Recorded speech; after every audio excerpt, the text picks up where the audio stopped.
আসসালামু আলাইকুম সুপ্রিয় এসএসসি পরীক্ষার্থী, তোমরা সবাই কেমন আছো? আমাদের আজকের ভিডিও ইসলাম ও নৈতিক শিক্ষা এক্সক্লুসিভ সাজেশন নিয়ে। আমি আশা করছি এই সাজেশন থেকে ইনশাল্লাহ তোমরা ইসলাম শিক্ষা পরীক্ষায় 100% সৃজনশীল এবং এমসিকিউ কমন পেয়ে যাবা।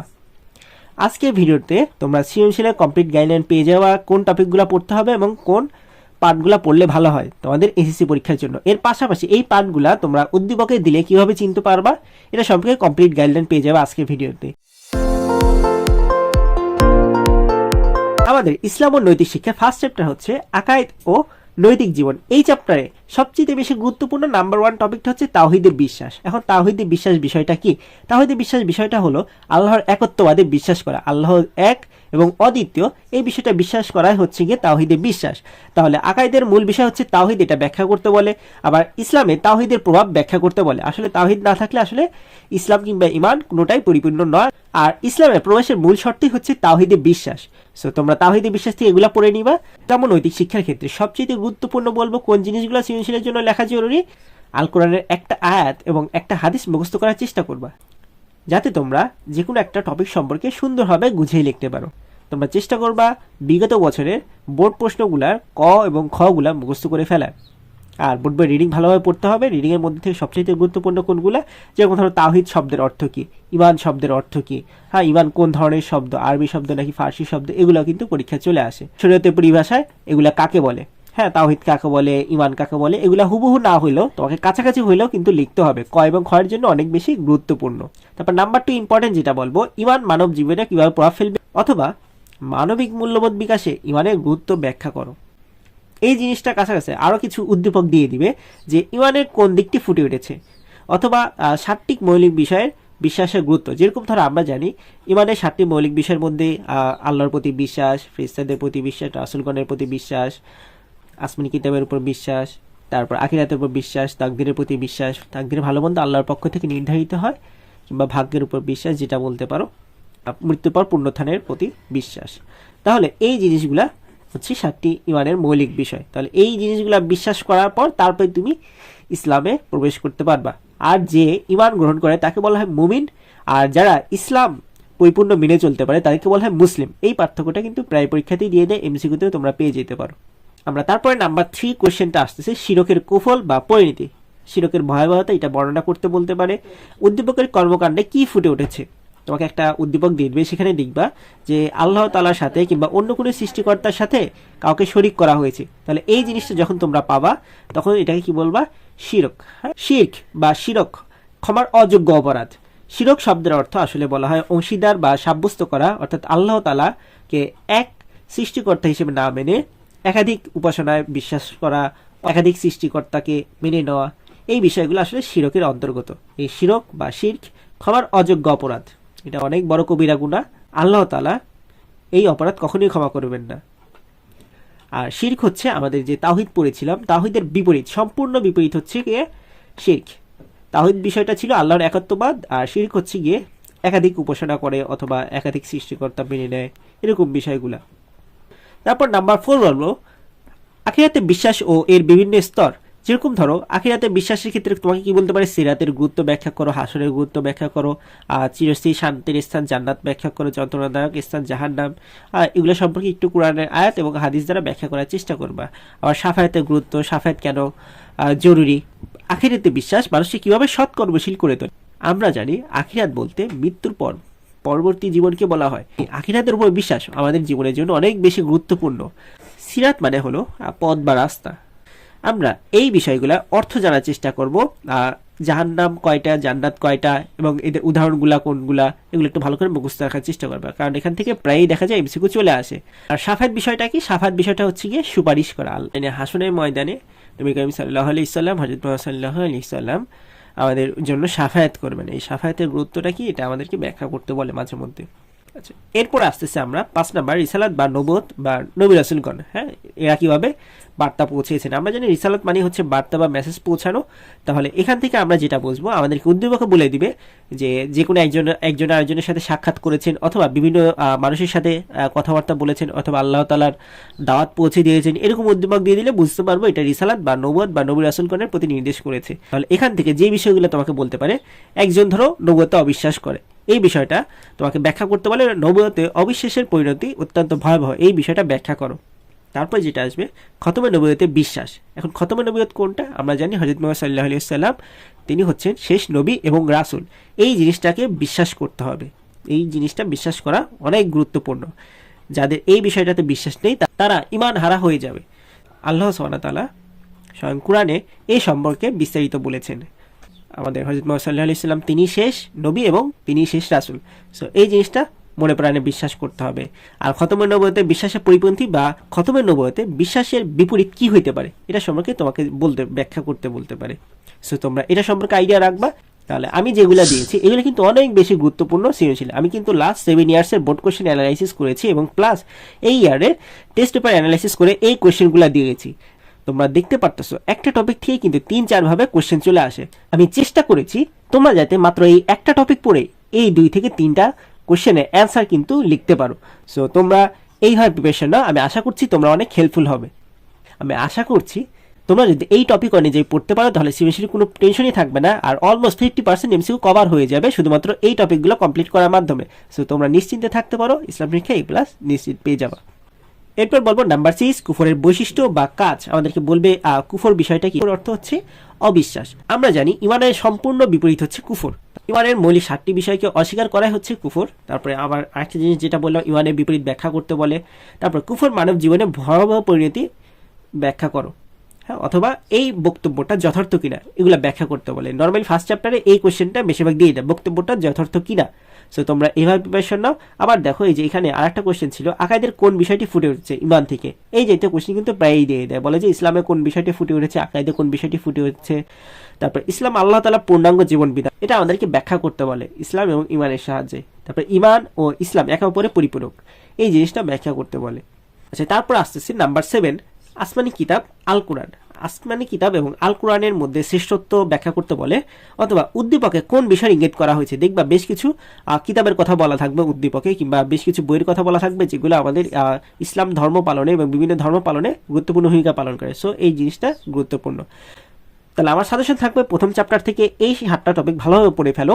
আশা করছি এখান থেকে ইনশাআল্লাহ সৃজনশীল চলে আসবে প্রত্যেকটা বোর্ডে এবং প্রত্যেকটা ভার্সনের জন্য। সো তোমরা এইভাবে প্রিপারেশন নাও। আর যেগুলো স্টার দিয়েছে আমি আশা করছি এইগুলা থেকে দেখা যায় বেশিরভাগ বোর্ড কোশ্চেনে চলে আসে। সো তোমরা এইভাবে প্রিপারেশন নাও। আর যে এমসিকিউগুলো আমি কিন্তু এই কোশ্চেনগুলো বলার সাথে সাথে বলে দিলাম, এগুলো কিন্তু অনেক বেশি গুরুত্বপূর্ণ, সেই কারণে আমি এগুলো চয়েস করেছি এবং ওই এমসিকিউগুলো বলার চেষ্টা করেছি। এবার আমরা আসি চ্যাপ্টার 2, শরীয়তের উৎস। এই চ্যাপ্টার থেকে কোন বিষয়গুলো সবচেয়ে বেশি গুরুত্বপূর্ণ আমরা প্রথমেই জানবো সূরা আল মাউনের শিক্ষা এবং শারীর সম্পর্কে। এটা বেশ গুরুত্বপূর্ণ। দেখবা আমাদেরকে উদ্দীপক বলবে, কোন একটা উদ্দীপক দিয়ে দিবে যেখানে তোমরা দেখবা কাফের কিংবা মুনাফিকদের বৈশিষ্ট্য দিয়ে দিয়েছে, আর না হয় অবগ্রস্তকে সাহায্য না করা বা গৃহস্থালীর ছোটোখাটো জিনিস না দিয়ে সাহায্য করা, অথবা ইয়েতিম মিসকিনের সাহায্য সহযোগিতা না করা। তাহলে এই বিষয়গুলো যেখানে তোমরা পেয়ে যাবা, এই বিষয়টা হচ্ছে সূরা আল মাউন।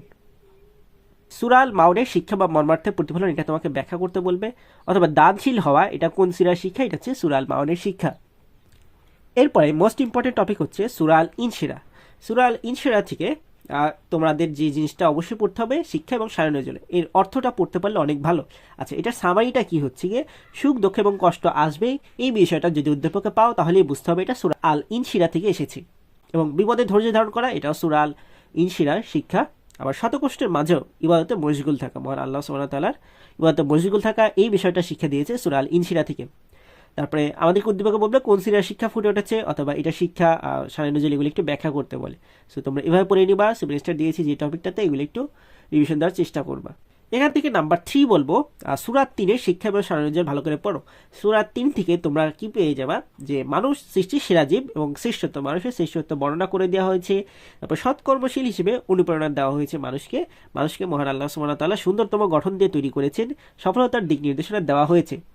তাহলে মহান আল্লাহ তাআলা এই সূরার মাধ্যমে আরও কিছু শিক্ষা দিয়েছেন, যে সৎ কাজে সম্মানিত করবেন এবং অসৎ কাজে অপমানিত করবেন। তাহলে এই সকল বিষয় আমরা পেয়ে যাবো সূরা 3-এ। সো তোমরা এই বিষয়টা সম্পর্কে আইডিয়া রাখবা, কীভাবে উদ্দীপক চিনবা। আমি এই বিষয়গুলো তোমাদেরকে ক্লিয়ার করে দিয়েছি। আশা করি এই জিনিসগুলো তোমাদের এমসিকিউতে অনেক হেল্পফুল হবে। নাম্বার 4 ইম্পর্টেন্ট যে টপিকটা, এটা হচ্ছে নিয়তের হাদিস। হ্যাঁ, নিয়তের হাদিস থেকে তোমরা কি শিক্ষা পাও, এই জিনিসটা তোমাকে ব্যাখ্যা করতে হবে। যেমন ধরো কেউ রাতে তাহাজ্জুদ নামাজ পড়ার নিয়ত করলো, কিন্তু সে ঘুমের কারণে তাহাজ্জুদের নামাজ পড়তে পারেনি, তাহলে শুধুমাত্র তার এই নিয়তের কারণে সে তাহাজ্জুদ নামাজের সওয়াব পাবে। এই জিনিসটা তোমাকে ব্যাখ্যা করতে বলে মাঝে মধ্যে। তারপর নিয়তের হাদিসের বিপরীতমুখী, যেরকম ধরো কোনো একটা জিনিসের উপর নিয়ত না করে তুমি ওই কাজটা করার ভাবনা করলা, তাহলে এই বিষয়টা নিয়তের বিপরীতমুখী বা পরিপন্থী বলা হয়। তারপর সকল কাজে নিয়তের উপর নির্ভরশীল, এটা ব্যাখ্যা করতে বলে। আবার যে কোনো একটা কাজ কোন হাদিসের সাথে সামঞ্জস্যপূর্ণ, এটা আমরা কি বলবো, নিয়তের উপর সামঞ্জস্যপূর্ণ। নাম্বার 5, সূরাত দোহা শিক্ষা ও তাৎপর্য। আমরা সূরাত দোহার শিক্ষা এবং গুরুত্ব একটু ভালো করে পড়ার চেষ্টা করবো। আমরা এই সূরাতে পেয়ে যাব ইয়াতিম ও ভিক্ষুকদের উপর কঠোর না হবার আহ্বান জানানো হয়েছে এই সূরায়। দুনিয়ার জীবনে অনেক নিয়ামত দান করেছেন মহান আল্লাহ সুবহানাহু ওয়া তাআলা, এবং পরকালও নিয়ামত দান করবেন, এই বিষয়গুলো আমাদের এই সূরাতে দেওয়া হয়েছে। আবার কৃতজ্ঞতা প্রকাশের নিদর্শন এবং প্রচার সম্পর্কে আমাদেরকে এই সূরায় বলা হয়েছে। তাহলে আমরা যখন দেখব আদ-দোহার শিক্ষা কি, আদ-দোহার শিক্ষা হচ্ছে গিয়ে ইয়াতিম এবং ভিক্ষুকদের সাথে ভালো ব্যবহার করা এবং দুনিয়ার জীবনে নিয়ামতের শুকরিয়া আদায় করা এবং কৃতজ্ঞতা প্রকাশ করা। তাহলে এই বিষয়গুলো যখন আমাদের উদ্দীপকে থাকবে না, তখন আমরা বুঝবো আদ-দোহার শিক্ষা লঙ্ঘিত হয়েছে বা আদ-দোহার শিক্ষার পরিপন্থী। তাহলে এই বিষয়গুলো আমরা এখানে লেখার চেষ্টা করব। নাম্বার 6 যেটা বলবো, বৃক্ষরোপণ সম্পর্কিত হাদিস। এই হাদিসে কি কি শিক্ষা পাওয়া যায়? তাহলে আমরা জানি বাগান কিংবা ফসল কিংবা গাছপালা লাগানো, এই বিষয়গুলো বৃক্ষরোপণ সম্পর্কিত হাদিস নিয়ে। আর এই বৃক্ষরোপণ সম্পর্কিত হাদিসের মধ্যে আমরা যে জিনিসটা পাই যে সদকা জারিয়া, এই গাছটা বা এই ফসলটা যে লাগাইছে তার সদকা জারিয়া হিসেবে গণ্য হবে। অর্থাৎ যতদিন পর্যন্ত ফসল কিংবা গাছ থেকে ফল পাওয়া যায় ততদিন পর্যন্ত ওই ফলের সওয়াব সে কিন্তু আরেকজনকে খেদমত করার যে সওয়াবটা সে কিন্তু তার আমল নামায় লিখিত হতে থাকবে। সো তোমরা এটা সম্পর্কে ভালো করে পড়বা, এটা কিন্তু প্রায় বোর্ড পরীক্ষাতে চলে আসে। তারপর নাম্বার 7 বলবো মানবপ্রেম ও সৃষ্টির সেবা সম্পর্কিত হাদিস শিক্ষা। এখানে আমরা দেখতে পারবো সৃষ্টির সেরা জীব হিসেবে মানুষের সেবায় আত্মনিয়োগ আবশ্যক, এই জিনিসটা ব্যাখ্যা করতে বলে। এবার 8 বলবো শরীয়তের বিধান লঙ্ঘন হয়েছে কিনা, অর্থাৎ হারাম কিংবা হালাল এগুলা বর্ণনা আসতে পারে।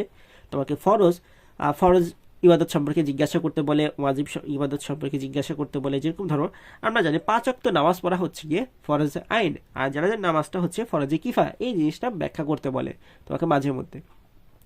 সো তোমরা এই জিনিসটা সম্পর্কে আইডিয়া রাখবা। এই হলো চ্যাপ্টার 2 এর কমপ্লিট সাজেশন। আশা করছি এখান থেকে ইনশাআল্লাহ সৃজনশীল তো কমন পাবা, আর যে এমসিকিউ সম্পর্কে আইডিয়া দিলাম এগুলাও তোমরা কমন পেয়ে যাবা। আর এখান থেকে স্পেশালি যেগুলো পড়তে হবে প্রত্যেকটা হাদিসগুলো অ্যাটলিস্ট মুখস্থ করার চেষ্টা করবা, কারণ হাদিসগুলো অনেক ছোট ছোট। এছাড়াও যে কয়েকটা সূরা আছে তোমরা একটু সূরার অর্থগুলো একটু মনে রাখার চেষ্টা করবা। আচ্ছা, আর চ্যাপ্টার 2 থেকে আরও কিছু জিনিস একটু পড়ে রাখা ভালো। ইজমা বলতে কি বোঝায়, কিয়াস বলতে কি বোঝায়। আমরা জানি ইজমা হচ্ছে গিয়ে শরীয়তের 3য় উৎস, আর হাদিস হচ্ছে শরীয়তের 2য় উৎস। কিয়াস হচ্ছে শরীয়তের 4র্থ উৎস। 3য় উৎস ইজমার ক্ষেত্রে হচ্ছে কি হয়, যে একত্রিত হয়ে যে কোনো একটা সমাধান দেওয়া হয়, যে কোনো একটা সমস্যা বা মাসলার সমাধান দেওয়া হয়, এটা হচ্ছে গিয়ে ইজমাতে। আর কিয়াস হচ্ছে গিয়ে অনুমান করে নেওয়া, কুরআন ও ইসলামের আলোকে যে কোনো একটা সিদ্ধান্ত সম্পর্কে অনুমান করে নেওয়া হচ্ছে কিয়াস। তাহলে এটা সম্পর্কে তোমরা লেখার চেষ্টা করবা, যদি গ ঘতে আসে কিংবা ক খতে আসে, এবং এমসিকিউতেও কিন্তু এই বিষয়টা বেশ গুরুত্বপূর্ণ। আর এছাড়াও আরও কিছু জিনিস একটু আইডিয়া রাখা দরকার, যেরকম ধরো মাদানের সূরা বলতে কি বোঝায়, মাক্কি সূরা বলতে কি বোঝায়। আমরা জানি মাদিনা সূরাতে আমাদের ইসলামী জীবন ব্যবস্থা সম্পর্কে লেখা হয়েছে, বিচার ব্যবস্থা সম্পর্কে লেখা হয়েছে, মুনাফিকদের বৈশিষ্ট্য, কাফিরদের বৈশিষ্ট্য, এই বিষয়গুলো কিন্তু তুলে ধরা হয়েছে মাদানী সূরাতে। এবং মাক্কি সূরাতে কি কি বিষয় তুলে ধরা হয়েছে এগুলো তোমরা একটু পড়ে ফেলবা। তারপর আমাদের হাদিসেরও বিভিন্ন ধরন আছে, আমরা ফিলি হাদিস সম্পর্কে জানবো। তাহলে এই হলো চ্যাপ্টার 2 এর সাজেশন। কিন্তু প্রত্যেকটা জিনিসের ব্যাখ্যা যখন দিচ্ছি তখন কিন্তু এই বিষয়গুলো থেকে অনেক এমসিকিউ কিন্তু চলে আসতেছে। সো তোমরা একটু বুঝে বুঝে ভিডিওটা দেখার চেষ্টা করো এবং ধৈর্য সহকারে ভিডিওটা দেখার চেষ্টা করতো। আশা করছি তোমাদের অলরেডি 50% পড়া হয়ে যাবে আমার এই ভিডিওটা, যদি তোমরা কমপ্লিটভাবে এবং ঠান্ডা মাথায় দেখতে পারো। ভিডিওটা দেখলে সৃজনশীলের জন্য আলাদা করে কোনো প্রিপারেশন নিতে হবে না, আর এমসিকিউর জন্য 50% পড়া আমি অলরেডি কভার করে দেওয়ার চেষ্টা করব। এখন দেখবো চ্যাপ্টার 3, অনেক সহজ একটা চ্যাপ্টার, ইবাদত। এই চ্যাপ্টার থেকে দেখা যায় প্রত্যেকবারই 2টা করে সৃজনশীল চলে আসে। এবং এখান থেকে নাম্বার 1 টপিকটা যেটা বলবো জাকাত, আমরা জাকাতের গুরুত্ব এবং জাকাতের সামাজিক গুরুত্ব সম্পর্কে আইডিয়া নিব, কিভাবে এই সৃজনশীলটা অ্যান্সার করতে হবে। ধনী এবং গরিবের মাঝে আমরা জানি আর্থিক সমন্বয় সাধন করে জাকাত। তাহলে ধনী লোকদের আদায় করতে হয় জাকাত, এবং জাকাত লঙ্ঘন হয়েছে কিনা এটা তোমাকে ব্যাখ্যা করতে বলবে। তোমাকে এখান থেকে কোশ্চেন করে যে জাকাত যথাযথভাবে আদায় হয়েছে কিনা, অথবা জাকাতের টাকার পরিমাণ হিসাব করতে বলে। তাহলে এই কোশ্চেনটা তোমরা কোথায় পেয়ে যাবে? ঢাকা বোর্ড 2020 সালে কোশ্চেনে পেয়ে যাবে, এবং যশোর বোর্ড 2020 সালে কোশ্চেন পাবে। আরও অনেকগুলো বোর্ড কোশ্চেনে দেখবে এই কোশ্চেনটা এসেছে জাকাত থেকে, কিন্তু এই কোশ্চেনটা অনেক বেশি গুরুত্বপূর্ণ। দেখবা একটা বোর্ডে এইখান থেকে কোশ্চেন চলে এসেছে, জাকাতের টাকার পরিমাণ হিসাব করো, অথবা জাকাত আদায় সঠিকভাবে হয়েছে কিনা। আমরা জানি জাকাত অর্থ নিসাব পরিমাণ একটা অর্থ। আমরা জানি স্বর্ণের ক্ষেত্রে 7.5 ভরি স্বর্ণ এবং রূপার ক্ষেত্রে 52 ভরি রূপা। আমরা জানি শতকরা 2.5 টাকা হারে অথবা 2.5%, 2.50% হারে জাকাত আদায় করতে হয়, অথবা মোট সম্পত্তির 40 ভাগের 1 ভাগ অর্থ জাকাতের ক্ষেত্রে আদায় করতে হয়। এই এমসিকিউগুলো কিন্তু অনেক বেশি গুরুত্বপূর্ণ। এভাবে তোমরা সৃজনশীল সম্পর্কে আইডিয়া নিলা এবং এমসিকিউ আইন সম্পর্কে আইডিয়া পেয়ে গেলাম। আচ্ছা, সাওম। আমরা সাওম অর্থ জানি রোজা। বেশ কিছু জিনিস সাওম থেকে আসে। সাওম অর্থ আমরা আরও বেশ কিছু ক্ষেত্রে বলতে পারি বিরত থাকা। তাহলে আমরা জানি সাওম মানে হলো অন্যায় থেকে দূরে থাকা এবং আল্লাহ তাআলার বিধিনিষেধগুলো ভালোভাবে পালন করা। তাহলে সাওমের গুরুত্ব এবং সামাজিক শিক্ষা সম্পর্কে আমাদেরকে আইডিয়া রাখতে হবে। মানব জীবনে সাওমের শিক্ষা সম্পর্কে আইডিয়া রাখবা। অন্যায় থেকে দূরে থাকতে এবং গরিবের কষ্ট অনুভব করতে সাওমের গুরুত্ব ব্যাখ্যা করতে বলে, বা রোজা ঠিকভাবে পালন হয়েছে কিনা এটা তোমাকে ব্যাখ্যা করতে বলে। সো তোমরা সাওম সম্পর্কে বা রোজা সম্পর্কে এই আইডিয়াগুলো রাখার চেষ্টা করবা। উদ্দীপক কোন সম্পর্কে বলেছে এটা একটু ভালো করে বোঝার চেষ্টা করবা। নাম্বার 3 টপিক হলো সালাত। আমরা সালাত বা নামাজের গুরুত্ব ও তাৎপর্য এবং ধর্মীয় গুরুত্ব এটা সম্পর্কে ব্যাখ্যা করতে বলে। সর্বাধিক গুরুত্বপূর্ণ ইবাদত হচ্ছে আমরা জানি সালাত। ইসলামের পঞ্চস্তম্ভের মধ্যে আমরা জানি এই 5টা জিনিস পড়েছে। ইসলামের পঞ্চস্তম্ভের মধ্যে এই 4টা হচ্ছে গুরুত্বপূর্ণ স্তর। আবার ইমান না থাকলে তোমাদের ইসলামের স্তম্ভ বা মেইন খুঁটিটাই থাকে না।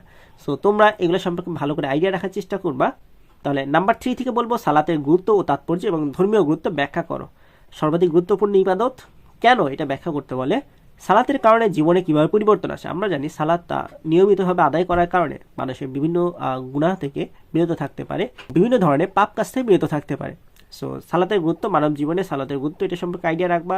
সালাতের সামাজিক শিক্ষা কিভাবে উপকৃত হয়েছে, সালাতের সামাজিক শিক্ষা কিভাবে পালন করতে হবে। সো এটা সম্পর্কে একটু আইডিয়া রাখতে হবে আমাদেরকে এই চ্যাপ্টারের ক্ষেত্রে। নাম্বার 4 বলবো হজের শিক্ষা ও তাৎপর্য অপরিসীম, এটা ব্যাখ্যা করতে বলে। আরও বেশ কিছু কোশ্চেন আসে এখান থেকে তোমাকে বুঝতে হবে যে উদ্দীপকে যে কোনো একটা মানুষের কার্যক্রম বলে দিবে, সেখান থেকে বলতে হবে তোমাকে সহি শুদ্ধভাবে হজ পালন হয়েছে কিনা, হজ পালন হয়েছে কি সঠিকভাবে, এরকম কোশ্চেন আসে। আবার মুসলিম ঐক্য প্রতিষ্ঠা বা বিশ্বভ্রাতৃত্ব রক্ষায় হজ পালনের গুরুত্ব এটা তোমাকে ব্যাখ্যা করতে বলে। সো এখান থেকে যেটা গুরুত্বপূর্ণ বলবো হজ পালন সঠিকভাবে ব্যাখ্যা করতে বলে। যেরকম ধরো তোমাকে হজ পালন সঠিকভাবে হয়েছে কিনা এটা বোঝার জন্য তোমাকে মনে রাখতে হবে যে ফরজ ওয়াজিব, কারণ এই দুইটা না হলে হজ কিন্তু সঠিকভাবে পালন হয় না। আবার এগুলা ক্ষেত্রেও কিন্তু ফরজ এবং ওয়াজিবগুলো অবশ্যই মনে রাখতে হবে। সালাতের ক্ষেত্রে ওয়াজিব এবং ফরজগুলো মনে রাখার চেষ্টা করবা। জাকাতের ক্ষেত্রে কোন নিয়মকানুনগুলো ফলো করতে হয়, সাওমের ক্ষেত্রে কোন নিয়মকানুনগুলো অবশ্যই ফলো করতে হবে, কোন কারণে রোজা বা সাওম ভঙ্গ হয়ে যায়, এগুলো একটু ভালো করে আইডিয়া রাখার চেষ্টা করবা। এরপর বলবো নাম্বার 5। আমরা জানি ইবাদত নর্মালি 2 ধরনের হয়ে থাকে, যে হাক্কুল্লাহ বা আল্লাহর হক সম্পর্কিত ইবাদত, আর একটা হচ্ছে বান্দার হক সম্পর্কিত ইবাদত। সো এই দুইটা জিনিস থেকে হাক্কুল্লাহরা বেশি গুরুত্বপূর্ণ, অর্থাৎ আল্লাহর হক সম্পর্কিত ইবাদত পালন থেকে বিরত থাকেন উদ্দীপকে, এরকম কথাবার্তা বলে দিলে আমরা বুঝতে পারবো যে মহান আল্লাহ তাআলা ইবাদত থেকে বিরত থাকা মানে হাক্কুল্লাহ থেকে বিরত থাকা, আল্লাহর হক সম্পর্কিত ইবাদত থেকে বিরত থাকা। সো তোমরা এগুলো সম্পর্কে আইডিয়া রাখবা কিভাবে লিখতে হবে। নাম্বার 6 যেটা বলবো শ্রমিকদের ব্যাপারে ইসলামের নির্দেশনা ব্যাখ্যা করতে বলে। আমরা জানি শ্রমিকের পারিশ্রমিক অনেক দ্রুত সম্ভব পরিশোধ করে দেওয়া দরকার। তাহলে শ্রমিকদের প্রতি উত্তম ব্যবহার করা, এটা নির্দেশনা ইসলামে পাওয়া যায়। আর শ্রমিকের অধিকার যেন ক্ষুণ্ণ না হয়, কোনোভাবেই যাতে অধিকারটা নষ্ট না হয় বা অনধিকার চর্চা যাতে না হয়, তাদের সাথে খারাপ আচরণ যাতে না হয়, এই বিষয়গুলো আমাদের এই নাম্বার 6 টপিকের মধ্যে পড়েছে। তারপর বলবো নাম্বার 7 দ্বীনি ইলম তথা ধর্মীয় জ্ঞান অর্জন করা ফরজ প্রত্যেক মুসলমানের জন্য। আমরা জানি এইখান থেকে আরও বেশি কিছু কোশ্চেন আসতে পারে, জ্ঞান চর্চার গুরুত্ব বলতে পারে অথবা গ্রহণীয় জ্ঞান। আমরা জানি আরেকটি জ্ঞান আছে বর্জনীয় জ্ঞান। তাহলে আমরা এই সকল কিছু সম্পর্কে আইডিয়া পেয়ে যাই দ্বীনি ইলম তথা ধর্মীয় জ্ঞান থেকে। থেকে তোমাকে বের করতে হবে জ্ঞান সঠিকভাবে অর্জন করতে পেরেছি কিনা। তারপরে জ্ঞান অর্জন করার ক্ষেত্রে শিক্ষকের গুরুত্ব ব্যাখ্যা করো। আর নাম্বার 8 অনেক কমন একটা টপিক, জিহাদ ও সন্ত্রাসবাদের পার্থক্য ব্যাখ্যা করতে হলে আমরা জানি জিহাদ হচ্ছে আল্লাহর সন্তুষ্টি অর্জনের জন্য যুদ্ধ করা। তাহলে এই বিষয়গুলো সম্পর্কে আইডিয়া রাখবা, এগুলো হয়তো কিন্তু বেশ গুরুত্বপূর্ণ। তাহলে এই চ্যাপ্টার থেকে এই টপিকগুলো অনেক কমন টপিক, এইগুলো থেকে দেখা যায় প্রত্যেক বছর কোশ্চেন চলে আসে। তাহলে এইগুলা থেকে কি পড়বা, শব্দের অর্থ, জাকাত শব্দের অর্থ কি, সাওম শব্দের অর্থ কি, এবং এদের কাকে বলে কি, সালাত শব্দের অর্থ কি, কাকে বলে কি, হজ বলতে কি বোঝায়, এগুলো সম্পর্কে আইডিয়া রাখতে হবে। ইবাদত কয় ধরনের হয়ে থাকে এই অধ্যায়ে খেয়াল করলে দেখতে পারবা বেশ কয়েকটা আল কোরআনের আয়াত এবং গুরুত্বপূর্ণ হাদিস দেওয়া হয়েছে। এগুলো একটু চেষ্টা করবে একটু মুখস্থ করলে ভালো হবে সৃজনশীল লেখার জন্য। এই জিনিসটা লিখলে দেখবা অনেক সুন্দর, আর পরীক্ষায় নাম্বার 9 থেকে 10 অটোমেটিক চলে আসে তুমি যদি সৃজনশীলটা গুছায় লিখতে পারো। আমরা এখন দেখবো চ্যাপ্টার 4 আখলাক। এই চ্যাপ্টারটা বেশ গুরুত্বপূর্ণ, এখান থেকে 2 থেকে 3টা সৃজনশীলে কিন্তু চলে আসে। এই চ্যাপ্টারটা তুলনামূলক বড়, তোমাদেরকে একটু সময় দিতে হবে এই চ্যাপ্টারটা ভালোভাবে পড়ার জন্য। আর এই চ্যাপ্টার থেকে সবচেয়ে বেশি এমসিকিউ চলে আসে। আমাদের এই প্রত্যেকটা শব্দের অর্থগুলো অবশ্যই মনে রাখতে হবে এবং কাকে বলে এবং কি এই বিষয়টা অবশ্যই মনে রাখতে হবে। এই চ্যাপ্টার থেকে কাকে বলে এবং কি সবচেয়ে বেশি গুরুত্বপূর্ণ প্রত্যেকটা টপিকের। সো এখান থেকে নাম্বার 1 যেটা বলবো শালীনতা, বা আমরা জানি ভদ্র থেকে প্রথমে বলবে শালীনতা প্রকাশ পেয়েছে কিনা বা শালীনতা অবলম্বন করা হয়েছে কিনা, এটা ব্যাখ্যা করতে বলে। নাম্বার 2 যেটা আমাদের বর্তমান সমাজে সবচেয়ে বেশি ভয়াবহ একটা অভিশাপ, এটা হচ্ছে ঘুষ গ্রহণ। ইহকালীন ও পরকালীন পরিণতি ভয়াবহ। আমরা জানি ঘুষ গ্রহণের ফলে নিজের পরিবার তো ক্ষতিগ্রস্ত হয়, পরবর্তী জেনারেশনও ক্ষতির সম্মুখীন হয়ে যায় ঘুষ গ্রহণের ফলে। সো এগুলো সম্পর্কে একটু আইডিয়া রাখবা। নাম্বার 3 হচ্ছে ওয়াদা পালন করা। আমরা জানি ওয়াদা পালন মুসলিমের বা মুমিনের অনেক গুরুত্বপূর্ণ একটা আমল। তাহলে ওয়াদা ভঙ্গের শাস্তি কি? আমরা তো জানি ওয়াদা ভঙ্গকারীকে মুনাফিক বলা হয়। আমরা এখান থেকে মুনাফিকের পরিচয় সম্পর্কে একটু আইডিয়া রাখবা বা নিফাকের বৈশিষ্ট্যগুলো একটু আইডিয়া রাখার চেষ্টা করবা। উদ্দীপকের কোন গুণের অভাব হয়েছে যখন দেখবা ওয়াদা ভঙ্গ হয়েছে, অর্থাৎ ওয়াদা পালন করার গুণের অভাব রয়েছে। তাহলে নাম্বার 4 যেটা আমানতের উদাহরণ দিয়ে দেয় অথবা আমানত রক্ষা করা, এই বিষয়টা হচ্ছে গিয়ে মুসলমানের আর একটা গুরুত্বপূর্ণ বৈশিষ্ট্য। আর আমানতের খেয়ানতকারী এটাও মুনাফিকের বৈশিষ্ট্য। সো আমানতের খেয়ানত হলে তোমরা আমাদের উত্তরে উপস্থাপন করার চেষ্টা করবা। নাম্বার 5 সুদ এবং সুদের ভয়াবহতা ব্যাখ্যা করতে বলে। আমরা জানি সুদ বর্তমান সময়ের জঘন্যতম একটা অপরাধ। আমরা যেটাকে অপরাধ মনেই করি না, বিষয়টা সম্পর্কে তোমরা একটু গুছিয়ে লেখার চেষ্টা করবা। এই টপিকটা ভালো করে পড়ার চেষ্টা করবো। আমি এইখান থেকে যে টপিকগুলো স্টার্ট দিয়েছি এগুলো কিন্তু অনেক বেশি গুরুত্বপূর্ণ। কোনো না কোনো বোর্ডের থেকে অবশ্যই এখান থেকে কিন্তু কোয়েশ্চেন চলে আসবে। নাম্বার 6 হচ্ছে কর্তব্য পরায়ণতা।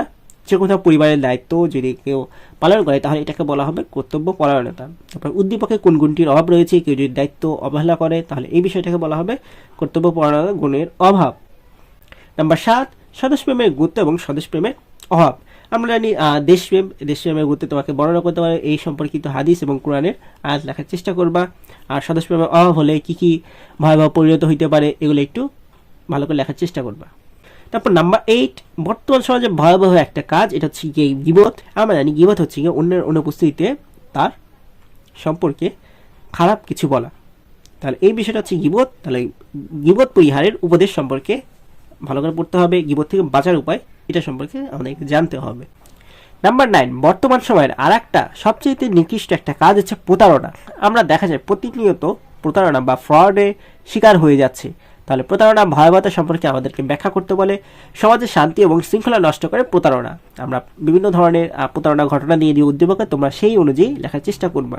মিথ্যা কথা বলে কোনো একটা প্রোডাক্ট কিংবা জিনিসপত্র বিক্রি করা হয়েছে, কিংবা কোনো একটা প্রোডাক্টের উপরে কিংবা জিনিসের উপর থেকে দেখতে এক ধরনের, বাইরে থেকে আর এক ধরনের, তাহলে এই বিষয়টা প্রতারণার শামিল। সো তোমরা এগুলো সম্পর্কে ভালো করে আইডিয়া রাখার চেষ্টা করবা। নাম্বার 10 হিংসা বা হাসাদ। হিংসা হচ্ছে অনেক মারাত্মক একটা গুণ। তাহলে এই গুণটার ফলে মানুষের দুনিয়া এবং আখিরাতে মারাত্মক কুফল বনে আনে এবং শান্তি, নিজের মধ্যে শান্তি নষ্ট হয়ে যায়। সো তোমরা হিংসা সম্পর্কে ভালো করে আইডিয়া রাখবা। এটা অর্থ কি, কাকে বলে, এগুলো একটু মাথায় রাখার চেষ্টা করবা। প্রত্যেকটা শব্দের আরবি সমার্থক শব্দগুলো একটু মুখস্থ রাখার চেষ্টা করবা। আশা করছি এখান থেকে তোমাদের এমসিকিউগুলো অনেক সহজে চলে আসবে। তারপরে আছে নাম্বার 11 তাকওয়া। আমরা জানি তাকওয়া অর্থ আল্লাহর তাআলার প্রতি ভয়, আল্লাহ ভীরু। মানব জীবনে তাকওয়ার প্রভাব আমরা জানি। তাকওয়ার কারণে মানুষ আসলে বিভিন্ন ধরনের পাপ কাজ থেকে বিরত থাকতে পারে। সো তাকওয়া বা আল্লাহর ভয়ের গুরুত্ব ব্যাখ্যা করতে বলবে।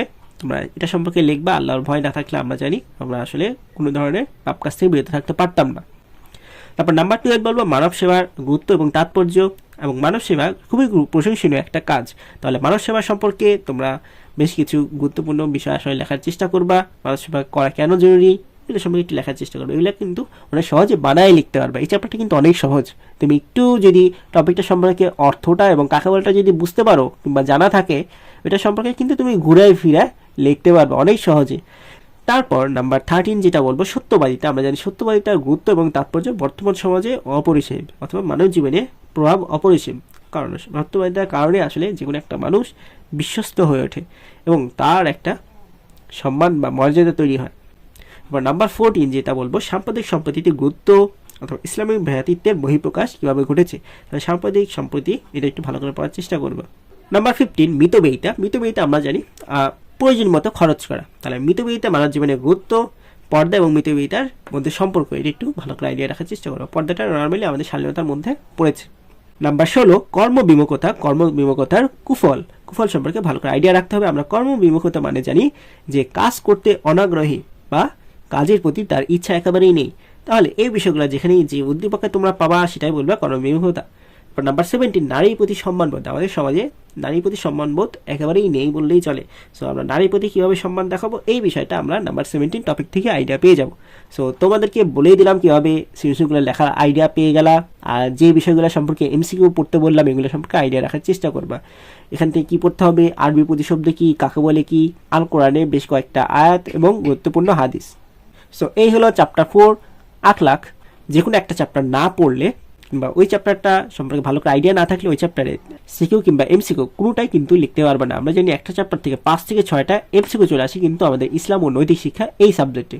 সো তোমরা সেইভাবে প্রিপারেশন নিতে হবে এবং আমার গাইডলাইনটা ফলো করলে আমি আশা করছি তোমরা তোমাদের টার্গেট A+ এবং পাস দুইটাই নিশ্চিত করতে পারবে। আর যারা 90+ টার্গেট করতেছো তারাও যদি এই গাইডলাইনটা কমপ্লিট করতে পারো এবং ফলো করতে পারো অনেক ভালো হবে। কিছু জিনিস তোমরা চাইলে করতে পারো, প্রিভিয়াস ইয়ারের বোর্ড কোশ্চেন, সৃজনশীল এবং এমসিকিউ চাইলে সলভ করতে পারো। দেখবা এই কোশ্চেনগুলাই ওই সৃজনশীল এবং এমসিকিউর মধ্যে চলে আসছে। সো আমি বেছে বেছে মোস্ট ইম্পর্টেন্ট টপিকগুলো দিয়েছি। আমরা এখন দেখব ইসলাম ও নৈতিক শিক্ষার শেষ চ্যাপ্টার 5 আদর্শ জীবন চরিত্র। তাহলে এই চ্যাপ্টার থেকে আমাদের প্রথমেই দেখতে হবে হযরত মুহাম্মদ সাল্লাল্লাহু আলাইহি সাল্লামের জন্ম এবং শৈশব সম্পর্কে আইডিয়া রাখার চেষ্টা করবা, তার চারিত্রিক বৈশিষ্ট্য কী কী ছিল এবং তার এই বৈশিষ্ট্যগুলো আমাদের নিজের মধ্যেও ধারণ করতে হবে। আয়ামে জাহিলিয়ার বর্ণনা তোমাদেরকে ব্যাখ্যা করতে বলবে, অথবা কুরাইশদের কাজ কিংবা ইবাদত এগুলা তোমাকে আইডিয়া দিতে হবে। তারপর কোন সমাজ ব্যবস্থার সাথে সাদৃশ্যপূর্ণ উদ্দীপক দিয়ে দিবে যেখানে দেখবা আয়ামে জাহিলিয়া অথবা কুরাইশদের বৈশিষ্ট্যের সাথে মিলে গিয়েছে। তারপরে নেক্সট টপিকটা হচ্ছে হিলফুল ফুজিল বা সংঘের সাথে সাদৃশ্যপূর্ণ, যেখানে উদ্দীপকের সবিজ সংঘও থাকতে পারে আবার যুব সংঘও থাকতে পারে। তাহলে হিলফুল ফুজিল সংঘ সাথে সাদৃশ্যপূর্ণ আমরা বলবো, এই বিষয়টা দিয়ে আমাদের ব্যাখ্যা করার চেষ্টা করবো। হিলফুল ফুজিলের কার্যক্রম কী ছিল, বিষয়গুলো একটু তুলে ধরার চেষ্টা করবো। তারপর এরপরের টপিকটা হচ্ছে শান্তি প্রতিষ্ঠার লক্ষ্যে মদিনা সনদ প্রণয়ন, জীবনের অন্যতম দিক পরিবর্তনকারী ঘটনা। এই বিষয়গুলো কিন্তু তোমাদেরকে দিয়ে দিতে পারে মদিনা সনদের ব্যাখ্যা করতে বলতে পারে, কারণ দিয়ে দিবে উদ্দীপকে যে কোনো একটা সনদের কথা তুলে ধরবে, সেখানে তোমাদেরকে শান্তি প্রতিষ্ঠার কথা বলে দিলে মানে বুঝতে হবে যে মদিনা সনদের কথা বলা হয়েছে। সো তোমরা এখান থেকে মদিনা সনদ সম্পর্কে আইডিয়া রাখবা। তারপরে মক্কা বিজয়ের পর কুরাইশদের ক্ষমার আদর্শ বা নিদর্শন হিসেবে মহানবী সাল্লাল্লাহু আলাইহি ওয়াসাল্লাম এর গুরুত্ব ব্যাখ্যা করতে বলে। তারপরে বললো মদিনা হিজরত এবং মক্কা বিজয়ের ঘটনার সাথে সাদৃশ্যপূর্ণ আর যুদ্ধের কথা বলা হবে, সেখান থেকে এই বিষয়টা দেখবে চলে আসতেছে। এটা কিন্তু বোর্ড কোশ্চেন থেকে আমি দিয়েছি। তারপরে দেখবা বিজয় হজ, এই টপিকটা সবচেয়ে বেশি গুরুত্বপূর্ণ। দেখবা 10 থেকে 15টা সৃজনশীলে বোর্ড প্রশ্নে শুধুমাত্র বিজয় হজ সম্পর্কে চলে এসেছে। সো তোমরা এই টপিকটা অনেক ভালো হবে এবং মনোযোগ দিয়ে পড়ার চেষ্টা করবা। তোমাদেরকে বলবে উদ্দীপকের ভাষণটি কোন ঘটনার সাথে সাদৃশ্যপূর্ণ, অথবা সামগ্রিক জীবনের সব দিক নির্দেশনা কোথায় পাওয়া যায়। আমরা জানি বিজয় হজের মাধ্যমে পাওয়া যায় সামগ্রিক জীবনের সব দিক নির্দেশনা, অথবা অধীনস্থদের প্রতি বা কর্মচারীদের প্রতি সৎ ব্যবহার কোথায় পাওয়া যায়, এটাও পাওয়া যায় বিদায় হজ থেকে। সো বিদায় হজের গুরুত্ব আমাদেরকে ব্যাখ্যা করতে বলবে। আরেকটা জিনিস, হাজরে আসওয়াদ স্থাপনে বিচক্ষণতা এবং নিরপেক্ষতা হযরত মুহাম্মদ সাল্লাল্লাহু আলাইহি সাল্লামের ব্যাখ্যা করো, এই জিনিসটা তোমাদেরকে চলে আসে। তাহলে হযরত মুহাম্মদ সাল্লাল্লাহু আলাইহি সাল্লাম এই বিষয়গুলো কিন্তু অবশ্যই পড়তে হবে, অ্যাটলিস্ট আইডিয়া রাখবা। একজন মুসলিম হিসেবে আমাদের কিন্তু এগুলো জানা অনেক গুরুত্বপূর্ণ, আর পরীক্ষার মধ্যেও কিন্তু এগুলা চলে আসে। সো তোমরা এগুলো একটু ভালো করে পড়ার চেষ্টা করবা। হযরত মুহাম্মদ সাল্লাল্লাহু আলাইহি ওয়াসাল্লাম থেকে একটা সৃজনশীল কিন্তু প্রায় প্রত্যেকবারই দিয়ে দেয়। সো তোমরা এগুলো একটু ভালো করে করার চেষ্টা করবা। তারপর আরেকটা সৃজনশীল দিয়ে দেয় বাকি টপিকগুলো থেকে। সো তোমরা এইটা সবার আগে ক্লিয়ার করার চেষ্টা করবা। তারপর নাম্বার 2 বলবো হযরত আবু বকর রাদিয়াল্লাহু আনহু এর চরিত্র, ইসলামের অবদান এবং তাকে ইসলামের ত্রাণকর্তা বলা হয়। আমরা জানি আবু বকর রাদিয়াল্লাহু আনহু তিনি তার সমস্ত সম্পত্তি মানে আল্লাহ তাআলার রাস্তায় দান করে দিয়েছিলেন। আবু বকর সিদ্দিক রাদিয়াল্লাহু আনহু বলা হয় কারণ তিনি সত্যবাদী ছিলেন। তারপর নাম্বার 3 যেটা বলবো হযরত ওমর রাদিয়াল্লাহু আনহু, তার চরিত্র। আমরা জানি হযরত ওমর রাদিয়াল্লাহু আনহু ছিলেন ন্যায় এবং ইনসাফের প্রতীক। তার চরিত্রের মধ্যে আমরা পাই সাম্য, মানবতাবোধ, প্রজাবাৎসল্য গুণের অধিকারী, ন্যায়পরায়ণতা, জবাবদিহিতা, মানবীয় গুণের অধিকারী। এরকম বেশ গুরুত্বপূর্ণ বৈশিষ্ট্য তার গুণের মধ্যে আমরা পেয়ে যাই। আমাদের পরীক্ষা হযরত ওমর রাদিয়াল্লাহু আনহু সম্পর্কে আসলে এভাবে উদ্দীপকে দিয়ে দিবে, সাম্য মানবতাবোধের সাথে সম্পর্ক উদ্দীপক থেকে কোনো একজনের কথা বলে দিবে, সেখান থেকে তোমরা লেখার চেষ্টা করবা হযরত ওমর রাদিয়াল্লাহু আনহু সম্পর্কে। তারপর নাম্বার 4 বলবো হযরত আলী রাদিয়াল্লাহু আনহু এর চরিত্র অবদান। হযরত আলী রাদিয়াল্লাহু আনহু সম্পর্কে আরও বেশ কিছু জিনিস উদ্দীপক থেকে দিয়ে দেয়। যেরকম ধরো দরিদ্র যুবক বলবে সে কি করে, কঠোর পরিশ্রম করবে, এরকম যখন দিয়ে দিবে তখন বুঝবো আমরা কার কথা নির্দেশ করা হয়েছে, হযরত আলী রাদিয়াল্লাহু আনহু। কারণ তিনি সেই সময় অনেক ছোট ছিলেন অন্যান্য সাহাবীদের চেয়ে এবং তিনি অনেক পরিশ্রমীও ছিলেন। আরও দেখবা উদ্দীপকে দেখবে যে সম্পূর্ণ হযরত আলী রাদিয়াল্লাহু আনহু সম্পূর্ণ প্রতিফলন ঘটেছে কিনা, চরিত্রের সম্পূর্ণ প্রতিফলন ঘটেছে কিনা তুমি তোমার মতামত উপস্থাপন করবা। তারপর নাম্বার 5 যেটা বলবো হযরত ওসমান রাদিয়াল্লাহু আনহু। আমরা জানি তিনি হচ্ছে শ্রেষ্ঠ ধনী ছিলেন ইসলামের খিদমতে, অর্থাৎ ইসলামের ক্ষেত্রে মহান আল্লাহ তাআলার রাস্তায় তিনি তার সম্পত্তি 1/3 দান করে দিয়েছিলেন, তাহলে ইসলাম ও মানবতার ক্ষেত্রে তার দান বরাবরই ছিল। তাহলে এগুলো সম্পর্কে তোমাকে ব্যাখ্যা করতে বলবে, তার জীবনযাপন সম্পর্কে ব্যাখ্যা করতে বলবে। এবার নাম্বার 6 যেটা ফিকহ শাস্ত্রে ইমাম আবু হানিফা রাদিয়াল্লাহু আনহু, আমরা নর্মালি অনেকেই আছি হানাফি মাযহাব অনুসরণ করি, আসলে ফিকহ শাস্ত্রে ইমাম আবু হানিফা বা হানাফি মাযহাব যেখান থেকে এসেছে এই বিষয়টা সেখান থেকে। তাহলে জীবন ও কর্মে জ্ঞান সাধনা বর্ণনা, তিনি কিন্তু অনেক কষ্টে এবং পরিশ্রমে জ্ঞান সাধনা বা জ্ঞান অর্জন করেছিলেন, তাহলে এটা সম্পর্কে আইডিয়া রাখবা, তার জন্মসাল মৃত্যুসাল। আচ্ছা, এখান থেকে চ্যাপ্টার 5 থেকে কিন্তু তোমার সবচেয়ে বেশি গুরুত্বপূর্ণ মনে রাখতে হবে কি প্রত্যেকের বিকল্প নামগুলা দেখবা, বেশ কয়েকটা নাম আছে, প্রত্যেকজনের কয়েকটা নাম আছে, এই নামগুলো একটু মুখস্থ রাখার চেষ্টা করবা। আর তার পাশাপাশি মুখস্থ রাখতে হবে কি জন্মস্থান কোথায়, মৃত্যুস্থান কোথায়। তারপর নাম্বার 7 বলবো হাদিস শাস্ত্রের ইমাম বুখারী রাদিয়াল্লাহু আনহু। আমরা জানি হাদিস শাস্ত্রের মধ্যে সর্বশ্রেষ্ঠ হাদিস গ্রন্থ হচ্ছে গিয়ে আল বুখারী। তাহলে আল বুখারী এই হাদিস গ্রন্থটা প্রণয়ন করেছেন ইমাম বুখারী রাদিয়াল্লাহু আনহু। তিনি হাদিস গ্রন্থ লেখার সময় কি কি কার্যক্রম করেছিলেন এগুলো সম্পর্কে একটু আইডিয়া রাখার চেষ্টা করবা। নাম্বার 8 বিজ্ঞানের শিক্ষক হিসেবে জাবির ইবনে হায়ান কিভাবে গুরুত্বপূর্ণ ভূমিকা পালন করেছে। নাম্বার 9 চিকিৎসা বিজ্ঞানে বা শল্য চিকিৎসার ক্ষেত্রে ইবনে সিনার অবদান ও সাধনা, আল রাজিকে অনুসরণ করেছে। কেউ যদি আল রাজিকে অনুসরণ করতে চায় তাহলে তাকে কি করতে হবে। তারপর ইবনে হাইসামের অবদান, চক্ষু বিজ্ঞানে ইবনে হাইসামের অবদান এগুলো একটু ব্যাখ্যা করতে হলে, অথবা গণিত শিক্ষার ক্ষেত্রেও ইবনে হাইসাম কিন্তু অবদান রেখেছিলেন। সো এই হলো চ্যাপ্টার 5 থেকে গুরুত্বপূর্ণ সৃজনশীলের টপিকগুলা। এগুলা আশা করছি আমি আইডিয়া দেওয়ার চেষ্টা করলাম কিভাবে লিখবা, এভাবে যদি তোমরা পড়তে পারো এবং লিখতে পারো অনেক সহজে কিন্তু তুমি সৃজনশীল অ্যান্সার করতে পারবা। সো আজ এ পর্যন্তই। আর এখানে তো অলরেডি সৃজনশীল এবং 50% এমসিকিউর আইডিয়া পেয়ে গেলে। আমার এই ভিডিওটা যদি তোমার কোনো হেল্প হয় তাহলে আমাদের চ্যানেলটিকে সাবস্ক্রাইব করে ফেলো, লাইক করো এবং শেয়ার করে দাও। So thank you very much, দেখা হচ্ছে নেক্সট ভিডিওতে।